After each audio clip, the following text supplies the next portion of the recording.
ভারতবর্ষের পার্লামেন্টে সদ্য বাদল অধিবেশন শেষ হলো, কিন্তু ভারতবর্ষের সাধারণ জনগণ কি পেল?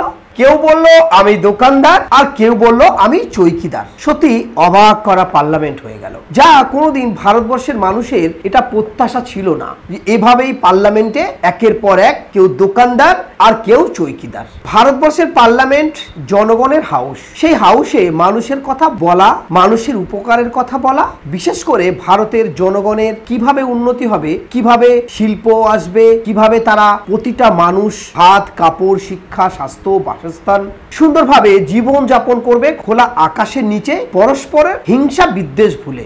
কারণ ভারতবর্ষ বৃহত্তর গণতন্ত্রের দেশ এবং একাধিক জাতের মানুষ একসঙ্গে বাস করে। সেই সঙ্গে আইন মেনে, গণতন্ত্র মেনে দেশের সবাই সমান অধিকার পাবে। এটা কিন্তু ভারতবর্ষের পার্লামেন্টের অধিবেশনের চর্চা হওয়া উচিত, কারণ ভারতবর্ষের সাধারণ মানুষ ভোট দিয়ে তারা লোকসভায় বা বিধানসভায় তারা তাদের প্রতিনিধিকে পাঠায়। সেই প্রতিনিধিরা তাদের সুষ্ঠু সমাজ ব্যবস্থা হবে এবং তাদের সুন্দরভাবে গণতন্ত্র মেনে জীবন যাপন করবে, সেই কথা তারা তুলে ধরবে। এবারে কিন্তু তার উল্টো হয়ে গেল। অধিবেশনে বেশি অর্ধেক সময় ভারতবর্ষের পার্লামেন্টে বাদল অধিবেশনে শুনতে হচ্ছে ভারত মাথা জ্বলছে, দাঙ্গার নাম করে সংখ্যালঘু মুসলমানদের নিধন করা হচ্ছে, এমনই বিদ্বেষ, এমনই হিংসা, এমনই ঘৃণা ভারতবর্ষের মানুষের কাছে পৌঁছে গেছে। এই বাদল অধিবেশনে সে কথাই শুনতে হয়েছে।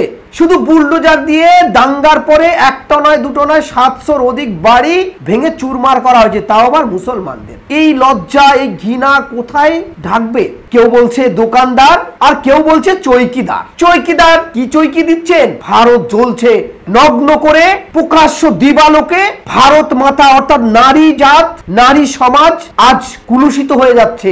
মায়েদের বেইজ্জতি করে গণধর্ষণের পর তাদের রাস্তায় ঘোরাচ্ছে হাজার হাজার পুরুষ।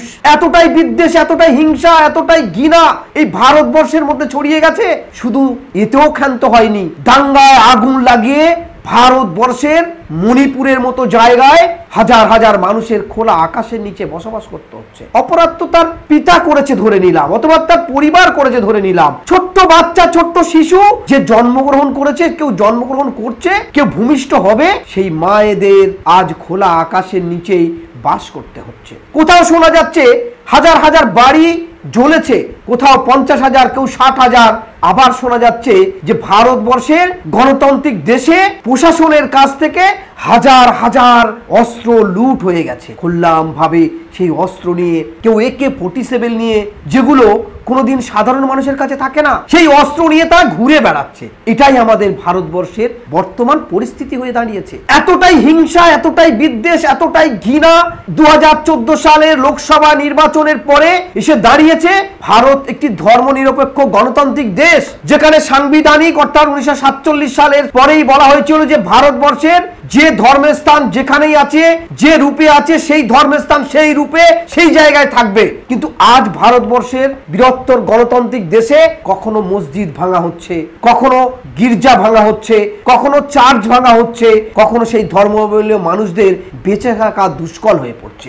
বিশেষ করে ফ্রিতেই মিলছে। আপনি যখন ফ্রিতেই, যেমন আপনি খোলা আকাশের নিচে বাতাস পান, অক্সিজেন পান ফ্রিতে, দিনের আলো পান ফ্রিতে, রাতের অন্ধকার পান ফ্রিতে, এই ভারতবর্ষে যদি আপনি মুসলমান হন, ফ্রিতেই আপনি পেয়ে যাবেন কখনো গোরক্ষকদের হাতে, কখনো বজরংদের হাতে, কখনো বিশ্ব হিন্দু পরিষদের হাতে, কখনো জয় শ্রীরামের নাম করে আপনাকে পিটিয়ে পিটিয়ে ফ্রিতেই হত্যা করে দেবে। আপনি ট্রেনে যাবেন, আপনি ভাবতেই পারবেন না যে আপনি ফিরে বাড়িতে ফিরবেন। কখন জয় শ্রীরামের নাম করে পিটিয়ে পিটিয়ে হত্যা করে দেওয়া হবে, আবার কখন প্রশাসন তারাও আবার দেখে দেখে বেছে বেছে আপনার গুলি করে খুন করে দেবে আপনার দাড়িওয়ালা, টুপিওয়ালা মুসলমান দেখে। এটাই ভারতবর্ষে আপনি ফ্রিতেই পাবেন। আপনি যদি দলিত হন, তাহলে আপনি নিচু জাত, আপনাকে সারা রাত ধরে দড়িতে বেঁধে পিটিয়ে পিটিয়ে পিটিয়ে পিটিয়ে আপনাদের হত্যা করা হবে।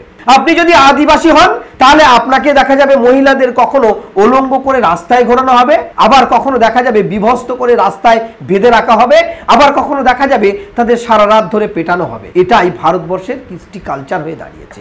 এতটাই হিংসা, এতটাই বিদ্বেষ, এতটাই ঘৃণা ছড়িয়ে গেছে। আপনি যদি মুসলমান হন, গোরক্ষকের নাম করে আপনার ধরে সেখানে গোরক্ষকের নাম করে আপনি গরু নিয়ে যাচ্ছেন, গরুর মাংস নিয়ে যাচ্ছেন, এরামি কথা তুলে আপনার ধরে জ্বালিয়ে পুড়িয়ে মেরে দেওয়া হবে। সেখানে আইনসভা, প্রশাসন, পার্লামেন্ট নিশ্চুপ থাকবে। কেউ বলবে দোকানদার আর কেউ বলবে চৌকিদার। ভারতবর্ষের নিরীহ জনগণ, দলিত, আদিবাসী, মুসলমান কিভাবে বাঁচে থাকবে? দেশের প্রধানমন্ত্রী কিন্তু বড়ই খুশি। তিনি বিদেশে গিয়ে বলে আসছেন, কোনো চিন্তা নেই, আমি সাধারণ মানুষের নিরাপত্তা দিই। ভারত গণতান্ত্রিক দেশ, গণতন্ত্র আমাদের শিরায় শিরায় আছে। সংখ্যালঘুরা তারা তাদের সমান অধিকার পায়। সমান অধিকার এটাই পায়, দাঙ্গার নাম করে মসজিদের ইমামকে খুন করা হয়।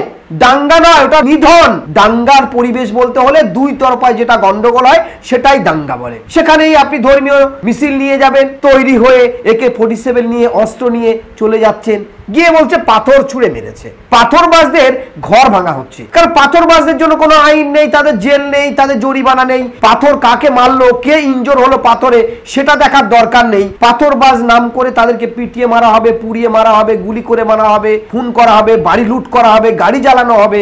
আবার মসজিদে ঢুকে পুলিশ দাঁড় করিয়ে থেকেও তাদের সামনে গুলি করা হবে। প্রকাশ্য এগুলো আপনি ফ্রিতেই পেয়ে যাবেন। ফ্রিতেই দেখুন স্লোগান, ভারত মে রায়না হোগা তো জয় শ্রীরাম কায়না হোগা। ভারতে থাকতে হলে জয় শ্রীরাম বলতে হবে। প্রকাশ্য দিবালোকে মিছিল করে বলছে মুসলমানদের কাটতে হবে, মুসলমানদের কেটে দুটুকরো করতে হবে, এদের পাকিস্তানে পাঠিয়ে দিতে হবে।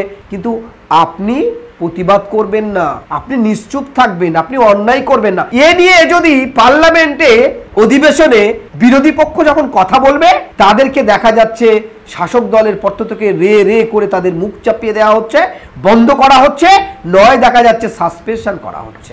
এবার এই যেটা ঘটে গেল, এটাই দেশের আইন সভা, এটাই দেশের মানুষের, জনগণের এটাই অধিকার, এইভাবে পাবে। ভারত একটি গণতান্ত্রিক দেশ, সেই দেশের মাটিতে এতটাই ফ্রিতে হিংসা বিদ্বেষ আপনি আর কোনো দেশে খুঁজে পাবেন না। পৃথিবীর কোনো দেশে হয়তো এভাবে হিংসা বিদ্বেষ ঘৃণা এতটাই নেই, এতটাই ছড়ায়নি। এই ভারতে যেভাবে হিংসা বিদ্বেষ ফ্রিতেই আপনি পাচ্ছেন, মেনে নিতে হবে। কেউ চৌকিদার সেজে বসে আছে, আবার কেউ দোকানদার সেজে বসবে। আর সাধারণ নিরীহ মানুষ এভাবেই নির্যাতিত হবে, নিপীড়িত হবে। বিশেষ করে সংখ্যালঘু, আপনি যদি মুসলমান হন, আপনি যদি খ্রিস্টান হন, আপনি যদি আদিবাসী হন, তাহলে তার কোনো কথাই বলতে হবে না। এটাই চলতে থাকবে ভারতবর্ষে।